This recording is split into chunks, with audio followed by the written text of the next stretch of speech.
Tollywood এখন এক অদ্ভুত সময়ের মধ্যে দিয়ে যাচ্ছে। একদিকে অভিনেতা রাহুল বন্দ্যোপাধ্যায়ের মৃত্যুতে শোক, অন্যদিকে ইন্ডাস্ট্রির ভিতরে ক্ষোভ আর অনিশ্চয়তা। কিন্তু এই আবহেই সোশ্যাল মিডিয়ায় শুরু হয়েছে অন্য এক যুদ্ধ।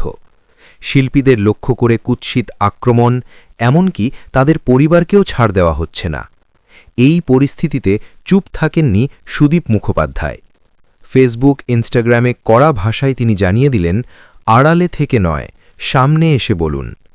তার অভিযোগ, কিছু মানুষ কাপুরুষের মতো আড়াল থেকে আক্রমণ করছেন, তাই তিনি সরাসরি চ্যালেঞ্জ ছুড়ে দিয়েছেন, অর্গানাইজ করে ডাকুন, আমি নিজেই পৌঁছে যাব। সবচেয়ে বেশি ক্ষোভ তার পরিবারের ওপর আক্রমণ নিয়ে। তিনি স্পষ্ট বলেন, আমার সন্তানদের খিস্তি করবেন, তবে সামনাসামনি। এই বক্তব্যে স্পষ্ট, বিষয়টা আর শুধু ট্রোলিং নয়, ব্যক্তিগত আঘাতের সীমা ছাড়িয়ে গেছে। টলিউডের বর্তমান অস্থিরতার মাঝেই এই বিস্ফোরক প্রতিক্রিয়া যেন একটা বার্তা, সমালোচনা হোক, কিন্তু মানবিকতার সীমা না পেরিয়ে।